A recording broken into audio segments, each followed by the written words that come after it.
चलिए दोस्तों, question series के एक और नए वीडियो में आप सभी का स्वागत है। इसमें भी हम जीन पियाजे वाइगोस्की और कोहलबर्ग से संबंधित प्रश्न देखेंगे। 200 तक के प्रश्न हमने पहले के वीडियो में हमने कर लिए हैं ना। आज हम करेंगे 201 से लेकर के 250 तक के प्रश्न। ठीक है, यानी कि 50 प्रश्न आज हम करने वाले हैं इसमें। ठीक है, तो चलिए स्टार्ट करते हैं। आज का पहला प्रश्न देखिए। आज का पहला प्रश्न है, संरचनावादी उपागम के अनुसार निम्न में से कौन सी घटक को विद्यार्थी में नहीं बढ़ाना चाहिए? समस्या समाधान, निर्देशित खोज, सहयोगी अनुमान और कंठस्थ स्मरण। तो देखिए, हमें नहीं बढ़ाना है ना। तो बच्चे में क्या नहीं बढ़ाना है? रोट लर्निंग को नहीं बढ़ाना है। ठीक है, यानी कि कंठस्थ स्मरण को हमें नहीं बढ़ाना है। समस्या समाधान, सहयोगी अनुमान और निर्देशित खोज, ये तो एनसीएफ भी कहता है कि इस प्रकार के जो बच्चे में जिज्ञासा है उसका विकास हमें करना है। ठीक है, चलिए तो देखते हैं अगला प्रश्न। अगला है 103 नंबर प्रश्न। जीन पियाजे के संज्ञानात्मक विकास सिद्धांत के अनुसार किस चरण पर अनौपचारिक क्रियाएं अधिगम का प्रधान और प्राथमिक माध्यम होता है? यानी कि बच्चा जो है वह अनौपचारिक रूप से क्रियाएं करता है, किस अवस्था में करता है, ये पूछा गया है ना। तो देखिए, अनौपचारिक रूप से क्रियाएं बच्चा जो है वह सबसे पहली अवस्था में करता है, जिसे संवेदी गामक अवस्था कहते हैं ना। बच्चा जब जन्म से लेकर के 2 वर्ष का होता है तो वो कैसी क्रियाएं करता है? अनौपचारिक क्रियाएं करता है। ठीक है, चलिए अनौपचारिक क्रियाएं करता है। चलिए आगे देखेंगे अगला प्रश्न। अगला है 104 नंबर प्रश्न। देखिए, रीमा ने अभी हाल ही में तार्किक रूप से और बेहतर संयोजित रूप से अपनी प्रतिक्रिया की तार्किकता को स्पष्ट करते हुए प्रश्नों के उत्तर देना आरंभ किया है। जीन पियाजे के संज्ञानात्मक विकास के अनुसार उसे किस चरण में प्रवेश किया है? यानी कि वो अभी अभी क्या करी है? तार्किक रूप से प्रश्नों के उत्तर देना शुरू की है ना। तो वो किस अवस्था में है ये हमें बताना है 104 नंबर प्रश्न में। तो देखिए, बच्चा जो है वह तार्किक रूप से यानी कि लॉजिकल रीजनिंग या लॉजिकल रूप से बच्चा जो है वह प्रश्नों के उत्तर तभी दे पाता है जब वह क्या होता है? मूर्त संक्रियात्मक अवस्था में होता है ना।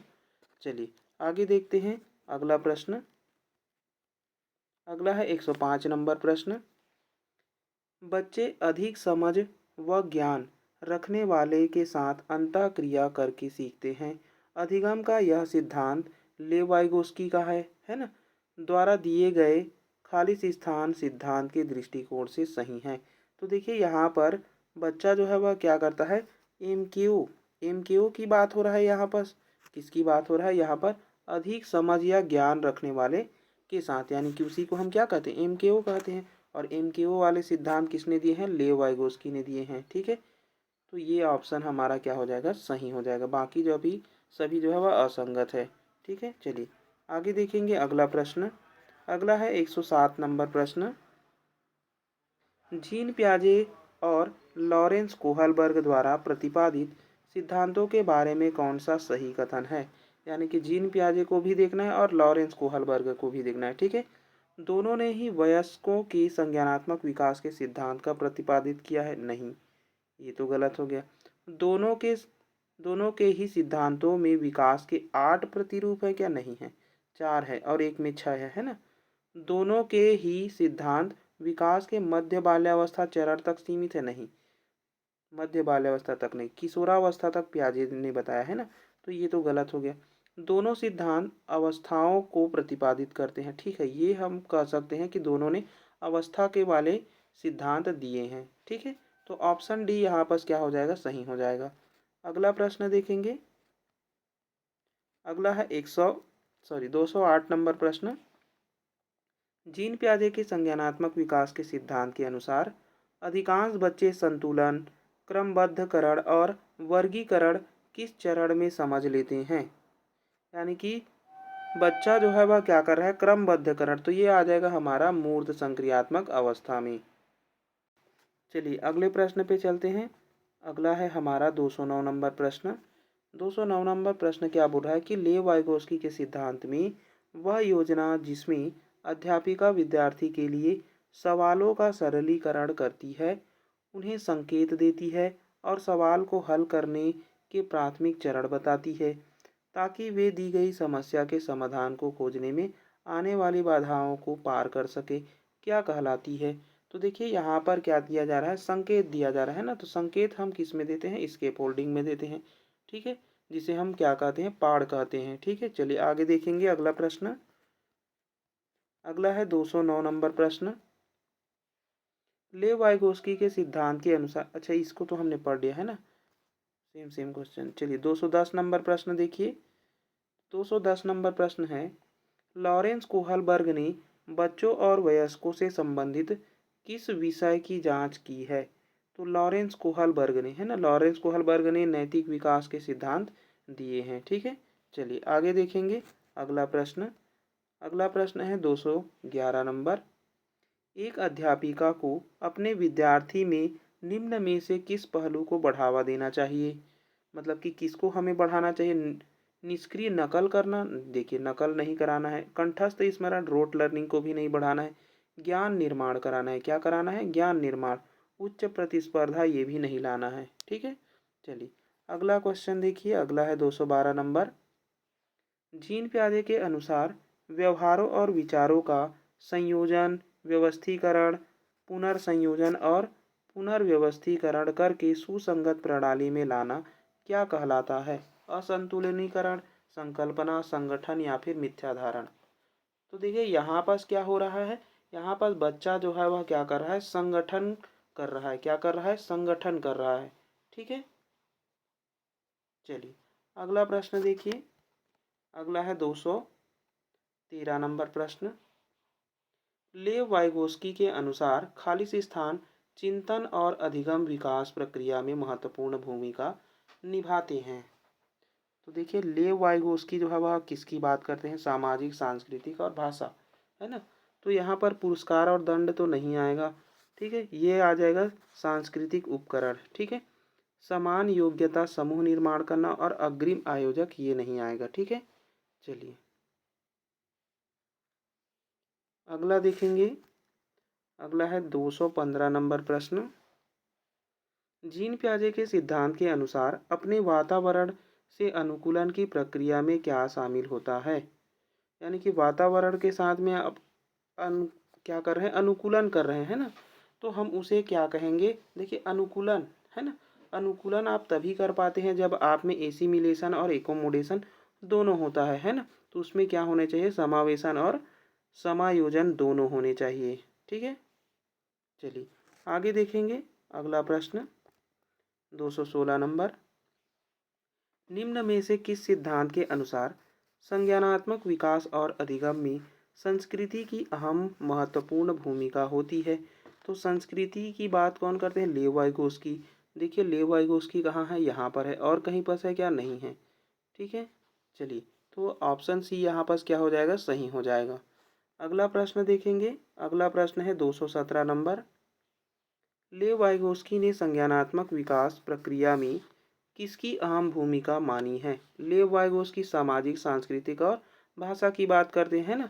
तो समाज संपर्कता की बात करते हैं, किसकी बात करते हैं, सामाजिक संपर्कता की, है ना। रोट लर्निंग, विलंबित नकल, जैविक परिपक्वता इसकी बात नहीं करते हैं, ठीक है। आगे देखेंगे अगला प्रश्न। देखिए 218 नंबर प्रश्न। लॉरेंस कोहलबर्ग के नैतिक तर्क सिद्धांत के अनुसार बच्चे किस चरण में विशेष रूप से और जानबूझकर इस तरीके की व्यवहार करते हैं जिससे माता पिता और अध्यापक सकारात्मक रूप से प्रभावित हो। देखिए यहाँ पर लॉरेंस कोहलबर्ग नैतिक विकास, है ना। तो विशेष रूप से और क्या करते हैं, बच्चे जो है वह जानबूझ करके उस व्यवहार को करते हैं। जानबूझकर बच्चा व्यवहार को क्यों करता है। तो देखिए बच्चा जो है वह जानबूझ के व्यवहार इसलिए करता है क्योंकि वो दिखाना चाहता है ना कि मैं अच्छा हूँ या मैं अच्छी हूँ, ठीक है।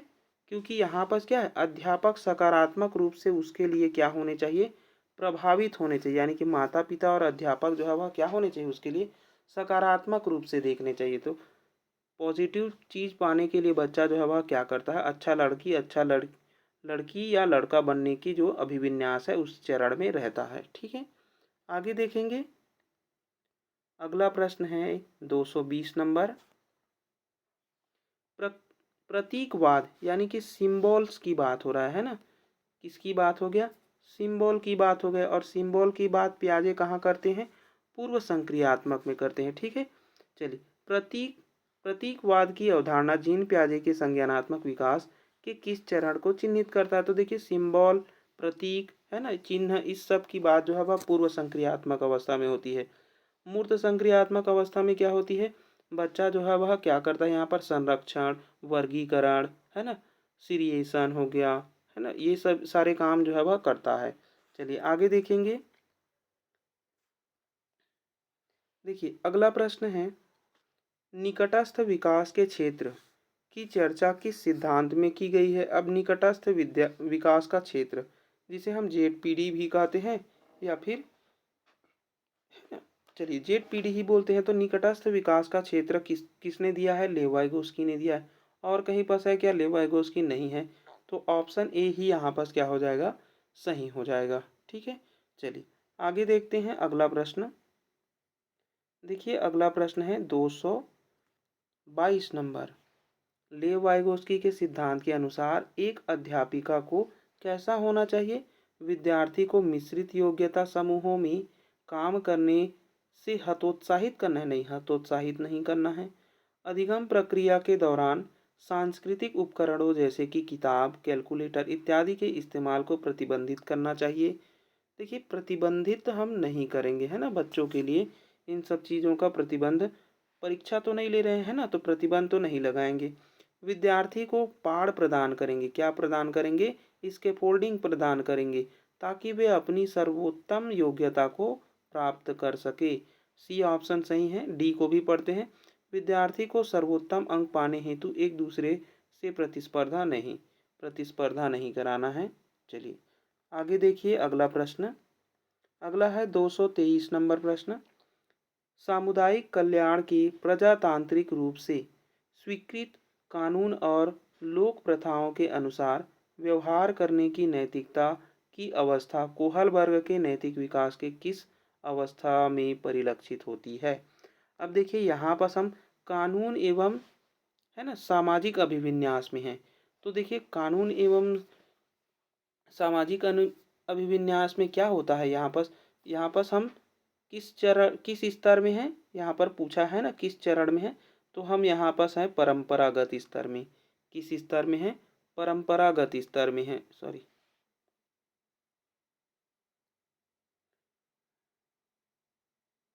यहाँ पर परंपरागत स्तर आना चाहिए है ना।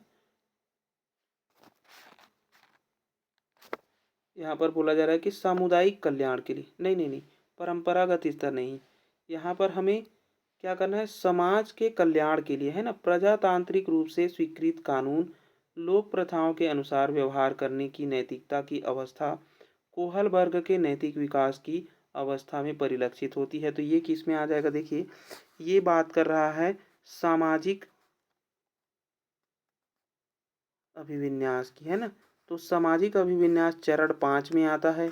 और चरण 5 जो है वह किस में आता है, पोस्ट कन्वेंशनल स्टेज में आ जा, नहीं नहीं नहीं, ये क्वेश्चन थोड़ा सा डाउट लग रहा है ना।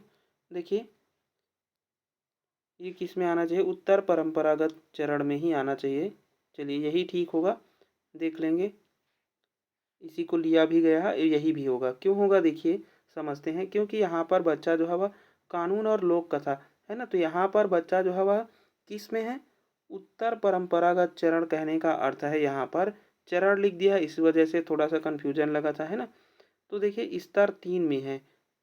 ठीक है, लेवल की बात हो रहा है, ठीक है, स्टेज की बात नहीं हो रहा है। ठीक है, यहाँ पर आगे देखेंगे। देखिए अगला है 224 नंबर प्रश्न।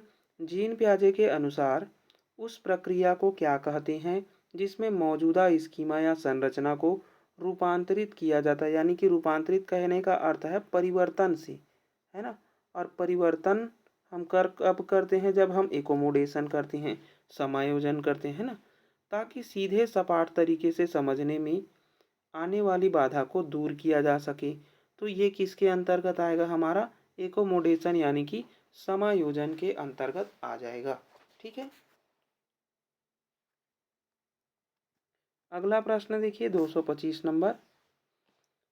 बच्चे जब नई जानकारी से सामना करते हैं तो वे अपनी मानसिक संक्रियाओं यानी कि जो स्कीमा है का संशोधन कर लेते हैं। अब संशोधन स्कीमा में कब होता है, एकोमोडेशन में होता है ना, तो ये आ जाएगा हमारा समायोजन। ठीक है। एसिमिलेशन में हम केवल ऐड करते हैं, उसमें संशोधन नहीं करते हैं, है ना, तो ये तो आएगा नहीं। चलिए आगे देखेंगे अगला प्रश्न 226 नंबर। लेव वाइगोस्की के सिद्धांत के अनुसार व्यक्तिगत वाक, है ना, व्यक्तिगत वाक यानी कि प्राइवेट स्पीच की बात हो रही है यहाँ पर। किसकी बात हो रही है, प्राइवेट स्पीच की। और प्राइवेट स्पीच कर कब करता है बच्चा, अपनी बच्चे को अपनी सोच विनिमय करने में मदद करता है, बच्चे को सोच में रुकावट पैदा करता है, बच्चे की आत्म केंद्रियता दर्शाता है, या फिर बच्चे को चुनौतीपूर्ण कार्य दिए जाने पर घटता जाता है। नहीं नहीं, तो 226 नंबर प्रश्न का सही आंसर क्या है कि बच्चे को अपनी सोच, है ना, जो विनिमय मतलब कि कोई बच्चा जो है वह प्राइवेट स्पीच कब करता है, वो अपनी सोच को का विकास करने के लिए करता है ना। जैसे कि वो कोई भी खेल खेल रहा होता है या मिट्टी से किस भी या खिलौने से कुछ भी खेलते रहता है तो उससे बात करते रहता है ना, तो वो क्या कर रहा है, अपनी सोच को का विकास कर रहा है। ठीक है। चलिए आगे देखेंगे। अगला प्रश्न देखिए। लेव वाइगोस्की के अनुसार खालिस स्थान हमारी संज्ञानात्मक संरचनाओं और चिंतन प्रक्रियाओं के निर्माण में महत्वपूर्ण भूमिका निभाते हैं। ठीक है। लेव वाइगोस्की के अनुसार स्कीमा होगा नहीं, ये तो जीन प्याजे का कहना है। सामाजिक संपर्कता आएगा, है ना, हम समाज में कितने संपर्क हैं या किस तरीके से हम समाज के साथ में क्या है जुड़े हुए हैं, ये। ठीक है। आगे देखेंगे अगला प्रश्न है 228 नंबर। लॉरेंस कोहलबर्ग के अनुसार नैतिक विकास के स्तरों का सही क्रम है। तो सबसे पहला आता है प्री यानी कि पूर्व परंपरागत, फिर परंपरागत, फिर उत्तर परंपरागत, है ना, और पहला ही आंसर जो है वह यहाँ पर सही है 228 नंबर प्रश्न का। अगले प्रश्न पे चलते हैं। अगला है 229 नंबर प्रश्न। जीन प्याजे के संज्ञानात्मक सिद्धांत के अनुसार किस चरण पर बच्चे जटिल समस्याओं के समाधान में तर्क का इस्तेमाल करने में सक्षम हो जाते हैं, तर्क करते हैं ना, तो कहाँ करते हैं बच्चा जो है वह, सॉरी यहाँ पर क्या बोला है, जटिल समस्याओं का, है ना, तो जटिल समस्याओं का समाधान करना है ना, तो समस्या समाधान बच्चा कहाँ करता है, औपचारिक संक्रियात्मक में करता है। ठीक है। तो 29 का ऑप्शन क्या हो जाएगा, डी हो जाएगा। चलिए आगे देखेंगे अगला प्रश्न 230 नंबर। जीन प्याजे के संज्ञानात्मक विकास के सिद्धांत के अनुसार किस चरण पर ज्यादातर बच्चे संरक्षण संप्रत्यय से संबंधित कार्य कर लेते हैं। चलिए देखिए, संरक्षण का, है ना, संरक्षण संप्रत्यय का कार्य जो है वह बच्चा कर लेता है। तो संरक्षण का पूर्ण विकास कहाँ होता है बच्चे का, तो देखिए संरक्षण का जो पूर्ण विकास है होता है वो मूर्त संक्रियात्मक अवस्था में होता है ना, तो इसका सही आंसर क्या है, मूर्त संक्रियात्मक अवस्था। आगे देखेंगे अगला प्रश्न 231 नंबर। जीन प्याजे के सिद्धांत के अनुसार संज्ञानात्मक चिंतन में प्रमुख बदलाव किस प्रक्रिया द्वारा होता है। संज्ञानात्मक चिंतन में, है ना, प्रमुख बदलाव करना है, परिवर्तन करना है। ठीक है। और परिवर्तन हम तब कर पाते हैं जब हम उस चीज़ से संतुलिनीकरण रखेंगे। ठीक है। यहाँ पर देखिए बाकी के जो ऑप्शन है वो असंगत है ना, इसलिए संतुलिनीकरण द्वारा ही आएगा। बाकी में क्या है, अप्रतिलोमिक चिंतन, ये तो आएगा ही नहीं। रटकर स्मरण और विलंबित नकल, ये भी गलत है ना। तो संज्ञानात्मक जो चिंतन है में प्रमुख बदलाव हम किस में करते हैं, एकोमोडेशन में करते हैं। ठीक है। एकोमोडेशन में करते हैं।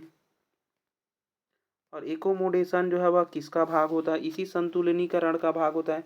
संतुलिनीकरण के दो भाग होते हैं, क्या क्या, एक होता है एसिमिलेशन और एक होता है क्या, एकोमोडेशन। एसिमिलेशन को हम आत्मसातकरण और एकोमोडेशन को हम क्या कहते हैं, समायोजन कहते हैं। ठीक है, चलिए आगे देखेंगे अगला प्रश्न। देखिए अगला प्रश्न है 232 नंबर। निम्नलिखित में से किसने प्रस्तावित किया कि हमारी विशेष मानसिक संरचनाओं और प्रक्रियाओं को हमारे दूसरों से होने वाली पारस्परिकता में ढूंढा जा सकता है। ये थोड़ा अच्छा क्वेश्चन है ना। तो देखिए यहाँ पर ये कथन जैसा है ना। तो यह जो कथन है ये किसने कहा है,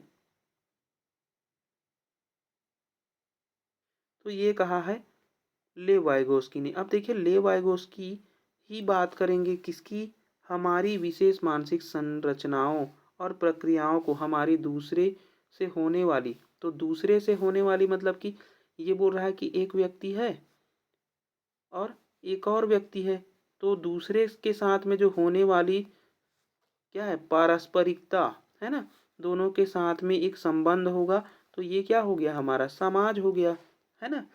तो लेव वाइगोस्की का कथन है। ठीक है, चलिए देखते हैं अगला प्रश्न। लेव वाइगोस्की ने निम्न में से किसे अधिगम के सुसाध्य में महत्वपूर्ण माना है। लेव वाइगोस्की किसकी बात करते हैं, तो तीन चीज़ों की बात करते हैं, समाज, संस्कृति और भाषा। तो यहाँ पर सांस्कृतिक उपकरणों को, सामाजिक अलगाव को, तो देखिए सांस्कृतिक उपकरण तो सही है लेकिन सामाजिक में अलगाव जुड़ गया इसलिए ये गलत हो गया। इनाम और दंड की बात तो करते ही नहीं हैं, न ही पुनरावृत्ति और अभ्यास की बात करते हैं। ठीक है, चलिए आगे देखेंगे अगला प्रश्न 234 नंबर।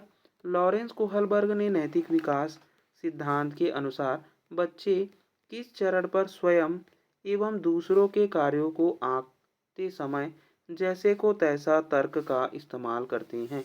अब देखिए जैसे को तैसा बच्चा कब करता है, यांत्रिक उद्देश्य अभिनवनीकरण में, अच्छा लड़का अच्छी लड़की अभिविन्यास में, या फिर सामाजिक व्यवस्था निर्वहन अभिविन्यास में, या फिर सामाजिक समझौता अभिविन्यासीकरण है ना, अभिनवनीकरण में। तो देखिए इसका जो 234 नंबर है, इसका जो सही आंसर है वो है यांत्रिक उद्देश्य अभिनवनीकरण में। ठीक है, किसमें, यांत्रिक उद्देश्य अभिनवनीकरण, यानी कि यहाँ पर बच्चा क्या करता है कि उसने मेरे साथ जो किया है मैं भी उसी के साथ में वैसा करूँगा। तो यहाँ पर वो उसी कार्य को दोहराना चाहता है ना, जो उसके साथ में घटित हुआ है। जैसे कि कोई उसका पेन, एक बच्चा है और दूसरे बच्चे ने उसका पेन तोड़ दिया, तो वो भी कहेगा कि मैं भी उसका पेन तोड़ूंगा, है ना। तो ये क्या है, उसके यांत्रिक उद्देश्य को बता रहा है कि उसने तोड़ा तो मैं भी तोड़ूंगा। ठीक है, चलिए आगे देखिए अगला प्रश्न 235 नंबर। एक संरचनावादी कक्षा में विद्यार्थियों को किस लिए प्रेरित किया जाता है, अन्वेषण द्वारा सीखने के लिए, ठीक है, बाह्य पुरस्कार पाने हेतु नहीं, निष्क्रिय पुरस्कार पाने हेतु सीखने के लिए नहीं, रट कर याद करके सीखने के लिए नहीं। हम क्या कराते हैं, बच्चे को अन्वेषण, खोज कराते हैं ना, खोज के द्वारा बच्चे को सिखाना चाहते हैं। ठीक है, अगला प्रश्न देखेंगे।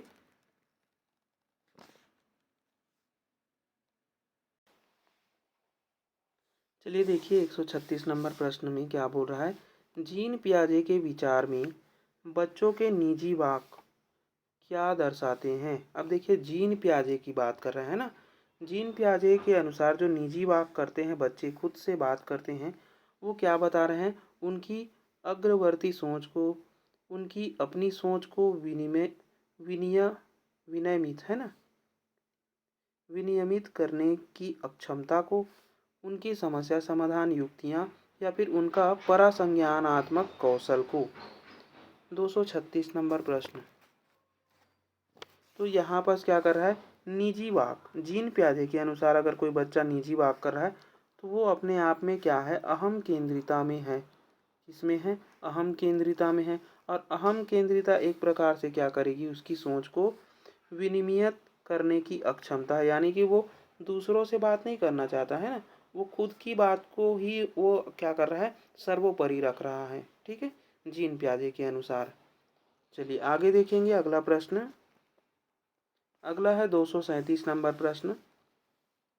जीन पियाजे के सिद्धांत में क्रियात्मक और विचारों की संगठित प्रणाली जो व्यक्तियों को उनके जीवन से संबंधित वस्तुओं और घटनाओं को मानसिक रूप से प्रस्तुत करने और सोचने की स्वीकृति देती है, क्या कहलाती है?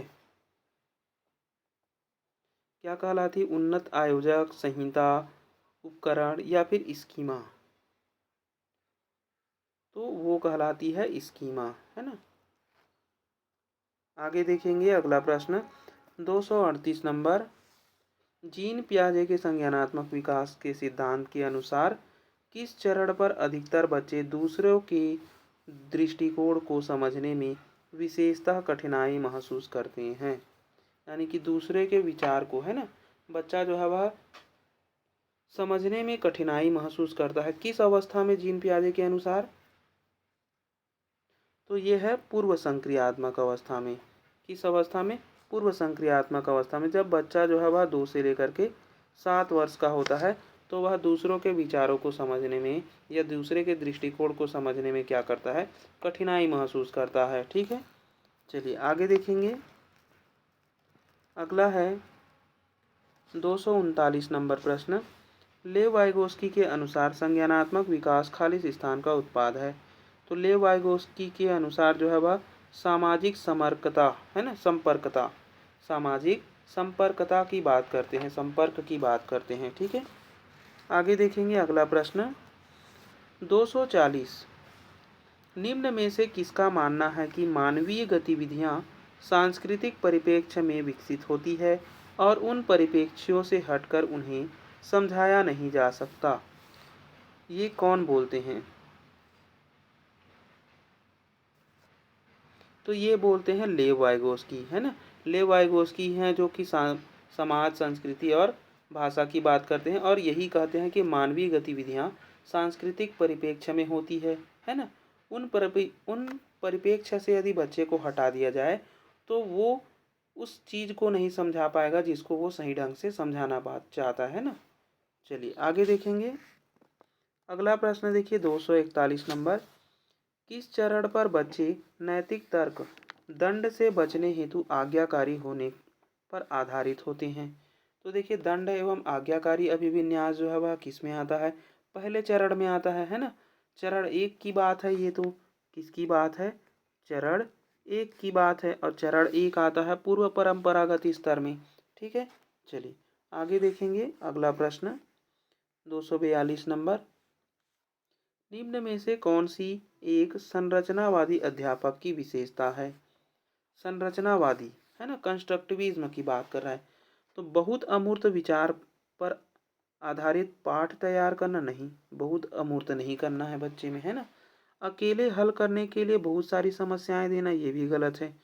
अधिगम का मूल्यांकन अर्थकालीन परीक्षाओं के आधार पर करना। और डी है ऐसी गतिविधियां आयोजित करना जिससे विद्यार्थी की अवधारणाओं को चुनौती मिले, है ना। देखिए यहाँ पर हम बच्चे को कुछ ना कुछ क्या करेंगे, यहाँ पर चुनौती देंगे जिससे बच्चा जो है वह क्या करेगा और अधिक सीख सकता है ना। तो हमें बच्चे को चुनौती देना है। कैसी चुनौती देना है? छोटा सा, है ना। ऐसा नहीं है कि अब बहुत ज़्यादा बड़ी समस्याएं दे दी, क्योंकि यहाँ पर बोला जा रहा है कि ऐसी गतिविधियाँ कराएंगे, है ना, आयोजित कराएंगे, एक्टिविटी कराएंगे जिससे विद्यार्थी की अवधारणा जो कॉन्सेप्ट है उसको थोड़ा चुनौती मिले और उस चुनौती को वो पार करे। ठीक है, तो ये यहाँ पर डी जो है वह सही है। चलिए आगे देखेंगे अगला प्रश्न 243 नंबर।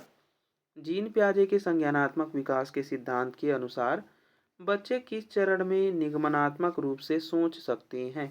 तो देखिए निगमनात्मक रूप से सोचना, निगमनात्मक जो है वह डिडक्टिव हो जाता है ना, यानी कि नियम से उदाहरण की ओर सोचना। ठीक है, नियम से उदाहरण की ओर सोचना। तो नियम से उदाहरण की ओर जो सोचना है वो आता है औपचारिक संक्रियात्मक, फॉर्मल स्टेज में आता है। ठीक है, चलिए आगे देखेंगे अगला प्रश्न। देखिए 244 नंबर प्रश्न। 5 वर्षीय रीना को 2 पारदर्शी समरूप गिलास दिखाए गए। दोनों ही आकार में छोटे और चौड़े थे। दोनों में बराबर मात्रा में दूध डाला गया, जिसे दिखाने पर रीना ने बराबर होने की सहमति जताई। फिर एक गिलास के दूध को किसी अन्य गिलास में डाला गया। ठीक है, यानी कि बच्चे को 2 ऐसे गिलास दिखा रहे हैं और बता रहे हैं कि इसमें बराबर मात्रा में है, कह दिया उस बच्ची ने, है ना। फिर क्या कर रहा है कि फिर एक गिलास के दूध को किसी अन्य यानी कि तीसरे गिलास में डाला गया, जो अपेक्षाकृत लंबा और क्या था, संकीर्ण था। अब रीना का मानना है कि लंबे गिलास में छोटे गिलास की अपेक्षा दूध ज़्यादा है। तो देखिए यहाँ पर इन दोनों गिलास में बराबर थे। अब एक और गिलास लाया गया जो कि संकीर्ण है और इसका इसमें डाल दिया गया। तो बच्ची कह रही है कि अब बराबर नहीं है, लंबे वाले में अब ज़्यादा है, ऐसे बोल रही है ना। क्योंकि वो क्या देख रही है, उसके एक ही पक्ष को देख पा रही है। ठीक है, लंबे गिलास में छोटे गिलास की अपेक्षा दूध ज़्यादा है, जिसे जीन प्याजे सिद्धांत के अनुसार यह क्या दर्शाता है, विकेंद्रीकरण में कठिनाई को बता रहा है। ठीक है, जीववादी सोच तो है नहीं यहाँ पर, है ना।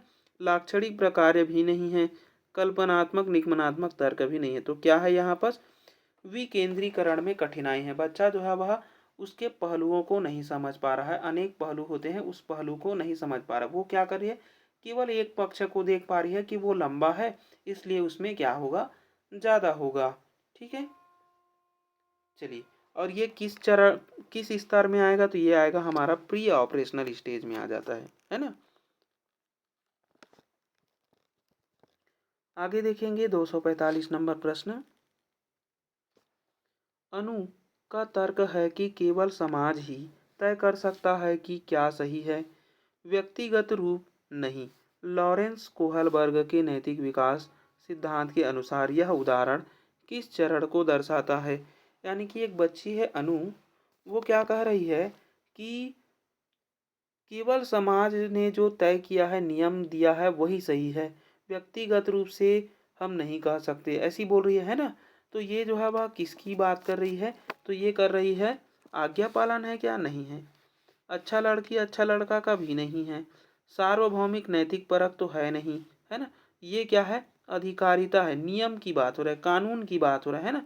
कानून एवं सामाजिक क्रम व्यवस्था अभिविन्यास, यानी कि समाज ने जो नियम बनाए हैं उसी के अनुसार बच्चों को चलना चाहिए, ये बोल रही है अनु। ठीक है, तो ये क्या है, अधिकारिता एवं सामाजिक क्रम व्यवस्था अभिविन्यास के अंतर्गत आएगा। ठीक है, चलिए अगला प्रश्न देखिए। अगला है 246 नंबर प्रश्न। लेव वाइगोस्की ने के विचारों के अनुसार निम्न में से विद्यार्थी के अधिगम को पाठ प्रदान करना, यानी कि पाठ यानी कि स्कैफोल्डिंग, हेल्प देना, कौन सा तरीका सही है। उद्दीपन के द्वारा प्रतिक्रिया को अनुकूलित करना, सही जवाब के लिए पुरस्कार देना, जरूरत पड़ने पर संकेत या इशारे देना, ये है ना। ऑप्शन सी यहाँ पर क्या है, सही है। ठीक है, बिना चर्चा के सीधे जवाब बता देना, ये तो गलत है, ये भी गलत है और ये भी गलत है। ठीक है, चलिए अगला प्रश्न देखिए 247 नंबर। लेव वाइगोस्की ने निम्न में से किसे बढ़ावा दिया। कंठस्थ स्मरण पर अत्यधिक जोर दिया, नहीं। रोट लर्निंग पर तो जोर नहीं दिया है। सहयोगात्मक अधिगम पर उन्होंने क्या किया है, जोर दिया है। परीक्षा केंद्रित शिक्षा शास्त्र और मानकीकृत पाठ्यक्रम पर नहीं कहा है। ठीक है, तो ऑप्शन बी यहाँ पर क्या हो जाएगा, सही हो जाएगा। अगला प्रश्न देखेंगे। अगला प्रश्न है 248। जीन पियाजे के संज्ञानात्मक विकास के सिद्धांत के अनुसार अधिकतर बच्चे किस स्तर पर सामाजिक मुद्दों और न्याय के प्रति समझ स्थापित कर लेते हैं। तो देखिए यहाँ पर हमें फिर से किसी घटना या चीज़ के बारे में हमें सोचने के लिए बोल रहा है ना। लेकिन यहाँ पर बच्चे को क्या बोल रहा है, सामाजिक मुद्दों और न्याय, है ना। तो ये होता है किशोरावस्था में, और किशोरावस्था किस में आएगा, औपचारिक संक्रियात्मक अवस्था में। ठीक है, चलिए तो ये आ जाएगा हमारा औपचारिक संक्रियात्मक में, क्योंकि बच्चा जो है वह नैतिक, न्याय, सामाजिक मुद्दे, इसकी बात जो है वह किशोरावस्था में करते हैं ना। चलिए आगे देखेंगे। एक विद्यार्थी निरीक्षण करता है कि क्षण ए क्षण बी से लंबी है, यानी कि क्षण ए जो है वह क्षण बी से क्या है, लंबी है। इसको ए मान लेते हैं, इसको बी मान लेते हैं। ठीक है, तथा क्षण बी क्षण सी से लंबी है। अब बी जो है वह सी से लंबी है। इस निरीक्षण के आधार पर विद्यार्थी यह निष्कर्ष निकालता है कि क्षण ए क्षण सी से लंबी है। अब उन्होंने निष्कर्ष निकाल लिया कि ये जो है सी से भी क्या है, लंबा है। ठीक है, परंतु जब यही समस्या उसे मौखिक रूप से पूछी जाती है तो वह सही नहीं सही निष्कर्ष नहीं निकाल पाता। पियाजे के सिद्धांत के अनुसार विद्यार्थी संज्ञानात्मक विकास के किस अवस्था में, अब देखिए बच्चा ने पलटावी गुण नहीं सीखा है ना। बच्चे ने क्या नहीं सीखा है यहाँ पास, पलटावी गुण नहीं सीखा है, यही बोलेंगे, है ना। और पलटावी गुण जो है, पलटावी गुण नहीं सीखा है। लेकिन यहाँ पर बच्चा जो है वह क्या बता रहा है कि ए जो है वह बी से तो कर पा रहा है, बी को सी से बड़ा है बता रहा है, मतलब बता रहा है। लेकिन बच्चे ने ये तर्क निकाला कि ए जो है वह सी से बड़ा है, और ये जो है वह क्या है, मूर्त संक्रियात्मक अवस्था में है। औपचारिक रूप से पूछना किस में आ जाता है, तो औपचारिक रूप में, मौखिक रूप से या औपचारिक रूप से पूछना जो है वह किस में आता है, औपचारिक संक्रियात्मक अवस्था में आता है ना। मौखिक रूप से हम किसी प्रश्न को हल करते हैं या समस्या समाधान करते हो तो किस में आ जाता है, औपचारिक संक्रियात्मक। तो इसका सही आंसर क्या होना चाहिए, आंसर ए, मूर्त संक्रियात्मक अवस्था, और आयोग ने इसे ही लिया है। ठीक है, चलिए कंफ्यूज नहीं होना है। अगला प्रश्न देखिए 250 नंबर, निम्न में से किसे लॉरेंस कोहलबर्ग के द्वारा वर्णित किया गया है। लॉरेंस कोहलबर्ग ने क्या बताया, नैतिक विकास का सिद्धांत, सामाजिक अनुबंध अभिविन्यास ये नैतिक विकास है, निकटवर्ती विकास का क्षेत्र ये वाइगोस्की का है, तो ये तो नहीं होगा। आंतरिक वाक और आंतरिक वाक की बात कौन करते हैं, वाइगोस्की करते हैं, तो ये भी नहीं होगा। आत्म केंद्रित वाक की बात कौन करते हैं, पियाजे, तो ये भी नहीं होगा। ठीक है, तो ये कट गया, ये भी और ये भी। ये हो जाएगा हमारा नैतिक। सामाजिक अनुबंध अभिविन्यास चरण किस में आता है, 5 में आता है। ठीक है, याद रखेंगे। चलिए अगला प्रश्न देखिए, अगला है 251 नंबर। राजेश तीसरी कक्षा का विद्यार्थी एक समस्या का समाधान खोजने में जूझ रहा था। यह देखकर उसकी अध्यापिका ने कुछ संकेत दिए जिसके आधार पर वह समस्या का समाधान कर पाया। लेव वाइगोस्की की शब्दावली में अध्यापिका ने पाठ प्रदान करके राजेश को खालिस स्थान में मदद की है। यानी कि राजेश को किस में मदद की है, स्वकेंद्रीयता में नहीं, अपरिवर्तनीय सोच में नहीं, उसे दिया है समीपस्थ विकास का क्षेत्र, क्या दिया है, ZPD दिया, जोन ऑफ प्रॉक्सिमल डेवलपमेंट दिया है। ठीक है, चलिए आज का लास्ट प्रश्न है 252 नंबर, जिसका आंसर आपको स्वयं करना है। यहाँ पर क्या बोला है कि निम्नलिखित में से किस सिद्धांतकारी ने अधिगम के संदर्भ में सामाजिक संरचनावाद पर जोर दिया है। इसका आंसर आप कमेंट करेंगे। ठीक है, कल हम एक और नए वीडियो में हम 251 से, सॉरी 252 हो गया, 253 से हम 300 से कुछ अधिक प्रश्न करेंगे, यानी कि 50-50 प्रश्न। कल के डेट में हम लगभग 200-300 प्रश्न करने वाले हैं। ठीक है, तब तक के लिए बने रहिए। अच्छा लगे तो लाइक शेयर एंड सब्सक्राइब जरूर करें।